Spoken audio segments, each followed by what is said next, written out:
اب ہمارا دل جو آج گناہ، غیبت، چغلی اور برائیوں کے دلدل کے اندر ہمارا دل آلودہ ہو چکا ہے اور ڈوب چکا ہے، اے رسول اعظم صلی اللہ علیہ وسلم کے دیوانوں، اس کی وجہ سے اطمینان کی دولت نکل چکی۔ آج کا مسلمان کامیاب ہوتا، میں آپ کو بتاؤں کامیابی کی چیز کو دیکھنا ہے تو رسول اعظم صلی اللہ علیہ وسلم سے پوچھیں۔ اللہ اکبر۔ آقا کریم صلی اللہ علیہ وسلم ارشاد فرماتے ہیں کہ کچھ لوگ ایسے ہیں کہ لوگ ان کو اپنی محفلوں میں دعوت نہیں دیتے، کچھ لوگ ایسے ہیں کہ اگر کہیں رشتہ ڈالیں تو ان کو کوئی لڑکی دینے کو تیار نہ ہو، کچھ لوگ ایسے ہیں جو محفلوں کے اندر پہنچ جائے تو کوئی جگہ نہ دے، لیکن ان کا مقام یہ ہے کہ وہ اللہ پر کسی بات پر قسم کھا لیں تو اللہ ان کی قسم کو پوری کر دیا کرتا ہے۔ اللہ اکبر۔ یہ کون لوگ ہیں؟ وہ لوگ ہیں جنہوں نے اپنے نفس کو پاک کیا، اپنے نفس کو آلودگی سے پاک کر لیا۔ میرے پیارے آقا صلی اللہ علیہ وسلم کے پیارے دیوانوں، آپ دیکھیں حضرت حسن بصری رحمت اللہ تعالی علیہ مسجد کے اندر نماز کے لیے تشریف لے جا رہے ہیں، جیسے اذان کی آواز کانوں سے ٹکراتی ہے اور مسجد کے لیے قدم اٹھاتے ہیں، رک جاتے ہیں، آنکھوں سے آنسوؤں کا سیلاب رواں دواں ہو جاتا ہے۔ اللہ اکبر۔ تھوڑا چلتے ہیں پھر رکتے ہیں، تھوڑا چلتے ہیں پھر رکتے ہیں، گھبراتے ہیں، کانپتے ہیں۔ اللہ اکبر۔ کسی نے کہا حضور آپ کے چہرے کو اذان کی آواز سننے کے بعد زرد ہوتے ہم نے دیکھا، یہ تو بتائیے مسجد میں جاتے ہوئے اتنا کانپتے کیوں ہیں آپ، اتنا ڈرتے کیوں ہیں آپ، اتنے گھبراتے کیوں ہیں آپ؟ تو جواب دیتے ہیں مجھے یہ بتاؤ کہ جس کا بدن ناپاک ہو کیا وہ مسجد میں قدم رکھ سکتا ہے؟ لوگوں نے کہا نہیں۔ فرماتے ہیں میں اس لیے کانپ رہا ہوں کہ بدن ناپاک ہو تو مسجد میں قدم نہیں رکھ سکتے، تو میرا تو دل ناپاک ہے، میں مسجد میں کیسے قدم رکھوں؟ آپ ذرا سوچو، جب دل گناہوں کی محبت میں گرفتار ہو جائے تو ناپاک ہو جایا کرتا ہے۔ دل کو پاک کرو، قلب کا تصفیہ کرو، قلب کا تزکیہ کرو۔ ہم اپنے دل میں جھانک کر کے دیکھیں، ہم اپنے گریبان میں جھانک کر کے دیکھیں کہ ہمارے گریبان کی کیا پوزیشن ہے، ہمارے دل کی کیا پوزیشن ہے، ہمارے دل میں کیا بسا ہوا ہے، ہمارے دل میں کس کی محبت موجود ہے۔ اے رسول اعظم صلی اللہ علیہ وسلم کے دیوانوں، ایک گناہ کے بعد دوسرے گناہوں کا ارمان مچلتا نظر آتا ہے۔ کبھی ہمارے دل میں یہ جذبہ پیدا نہیں ہوا کہ ہم ان کامیاب لوگوں کو دیکھیں جو تہجد پڑھا کرتے تھے، ہم ان کامیاب لوگوں کو دیکھیں جو اوابین پڑھا کرتے ہیں، ہم ان کامیاب لوگوں کو دیکھیں جن کی زندگی سجدے میں گزرتی ہے۔ کامیاب لوگوں کا پورا جو ہے ان کے اوصاف کا ذکر اللہ نے قرآن مقدس میں فرمایا۔ کیا فرمایا آپ دیکھیں، قد افلح المؤمنون، مراد کو پہنچے وہ جو ایمان والے ہیں، ایمان والے مراد کو پہنچے، ایمان والے کامیاب پہنچے۔ آپ بھی اپنے آپ کو ایمان والا کہتے ہیں، میں بھی اپنے آپ کو ایمان والا کہتا ہوں، لیکن ہم صحابہ کی زندگی دیکھیں، تابعین کی زندگی دیکھیں، اولیاء کاملین کی زندگی دیکھیں تو کامیابی ان کے قدموں سے وابستہ نظر آتی ہے، لیکن ہم مومن ہونے کا دعویٰ کرنے کے بعد ہم دیکھتے ہیں کہ کامیابی ہم سے منہ پھیرے ہوئے ہے۔ وجہ کیا ہے؟ تو کامیاب مومن کے جو 10 اوصاف اللہ نے بیان فرمائے وہ کیا ہیں؟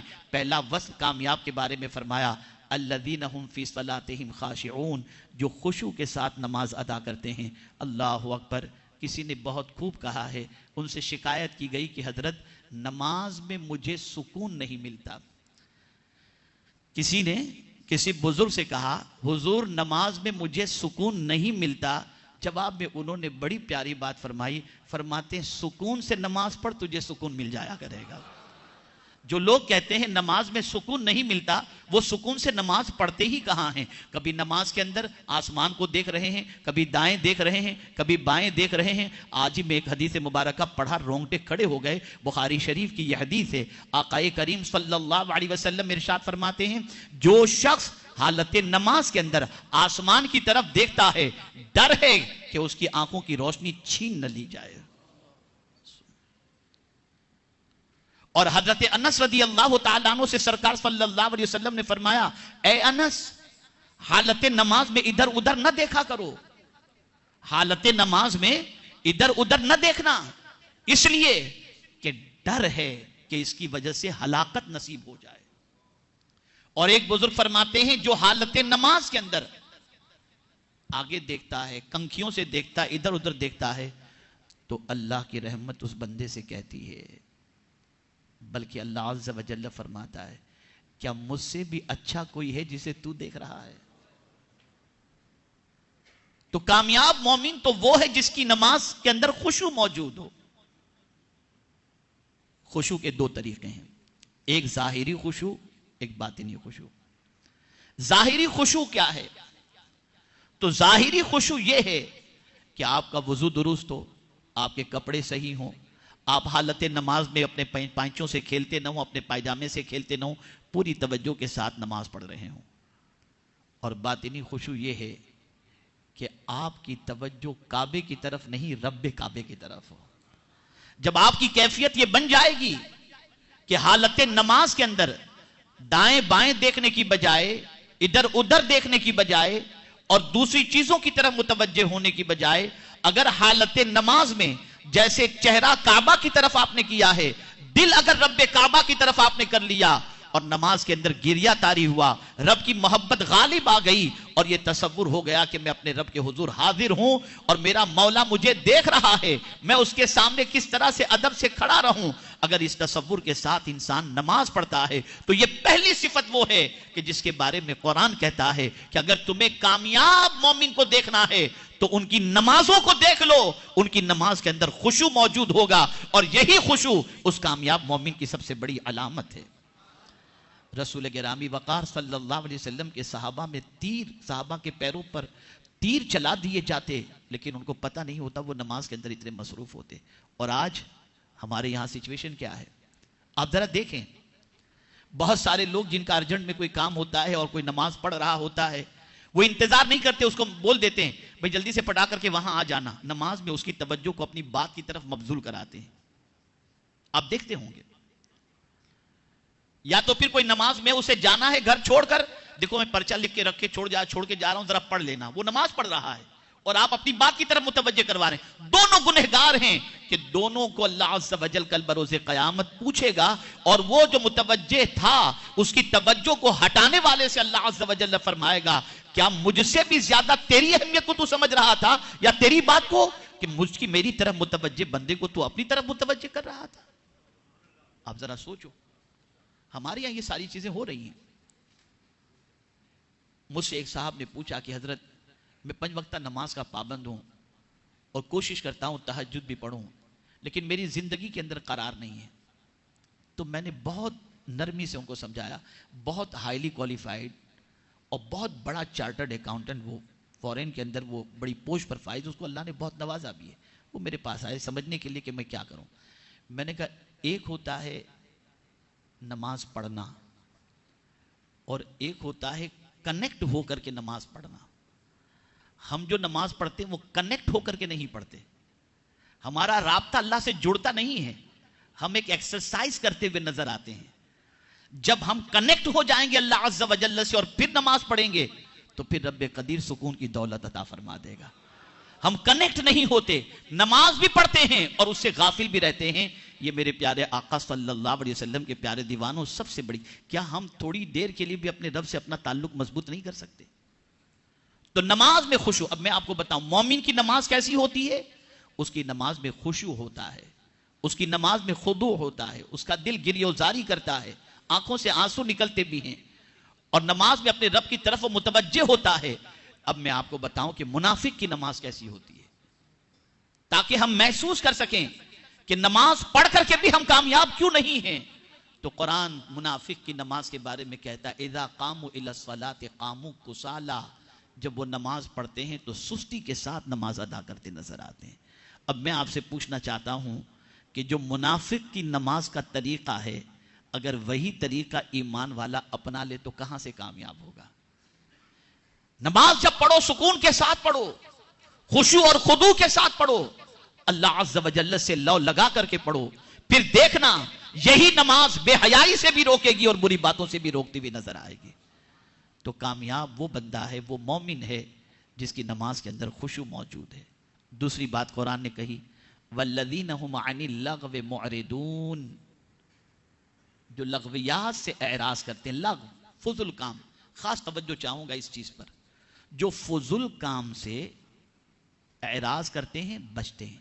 اب یہ لغو کسے کہتے ہیں؟ تو مفسرین فرماتے ہیں لغو یہ کوئی ناجائز کام نہیں ہے، لیکن لغو کہتے ہیں اس کام کو، توجہ چاہوں گا سیکھ کر کے جاؤ، لغو اس کام کو کہتے ہیں جس کا نہ دنیا میں کوئی فائدہ ہو اور نہ آخرت میں فائدہ ہو.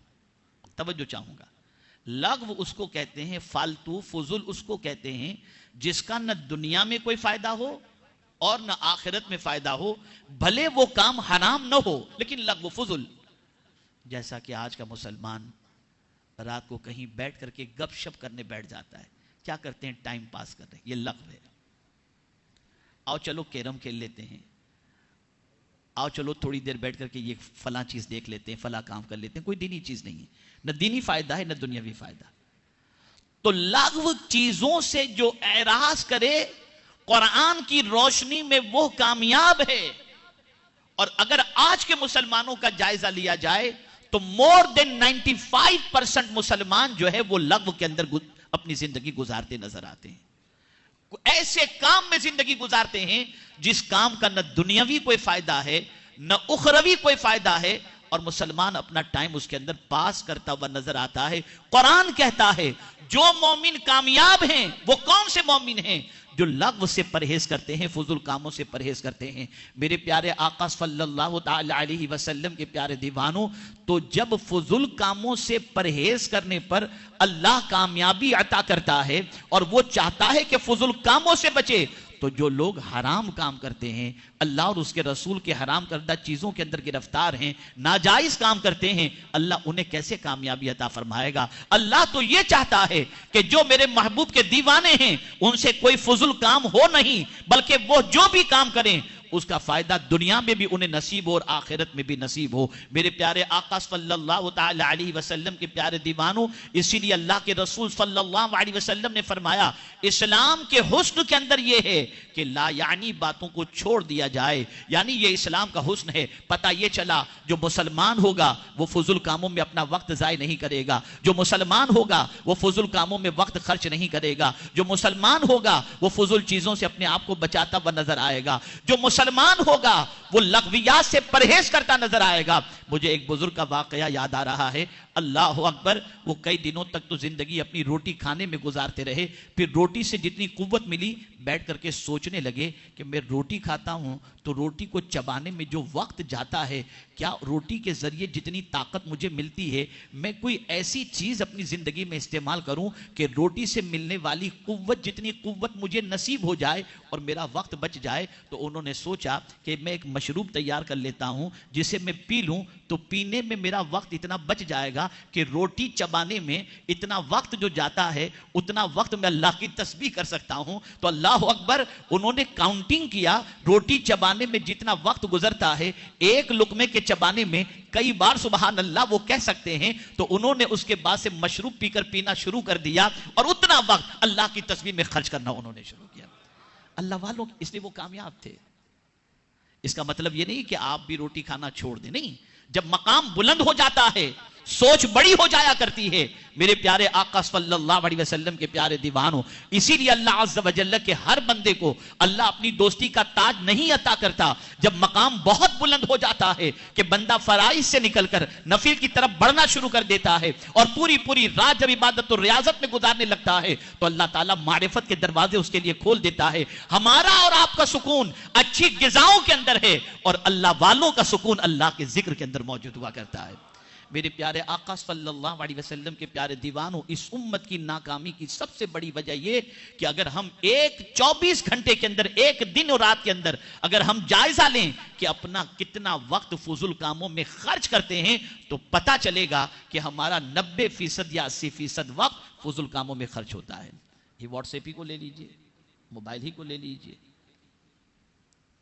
فیس بک کو لے لیجئے، ٹویٹر کو لے لیجئے. کیا مل رہا ہے؟ فضول کام. میں یہ پہنا ہوں، میں یہ کھایا ہوں، میں یہاں گیا ہوں، میں یہ پیا ہوں. بس یہ ساری چیزوں میں وقت جا رہا ہے. پھر ہم کامیابی چاہتے، ملے گی کیسے کامیابی؟ اور یہ نہ سمجھنا، یہ مت سمجھنا کہ وقت جو ہے وہ بہت معمولی چیز ہے. نہیں، وقت بہت قیمتی سرمایہ ہے. اللہ کے رسول صلی اللہ علیہ وسلم نے وقت کو بڑی نعمت فرمایا، وقت کو بڑی نعمت فرمایا اور تندرستی کو بڑی نعمت فرمایا. اور سرکار نے فرمایا ان دو نعمتوں سے فائدہ اٹھانے کی بجائے لوگ اس دو نعمتوں کی قدر نہیں کرتے. اور وہ دو نعمتیں کون سی ہیں؟ وقت اور ساتھ ہی ساتھ جو ہے وہ صحت، تندرستی. میرے پیارے آقا صلی اللہ علیہ وسلم کے پیارے دیوانوں، اب میں آپ کو تھوڑا سا موازنہ کر کے بتاؤں تاکہ آپ سمجھ سکیں. آپ نے 5 گھنٹے مکمل گزارے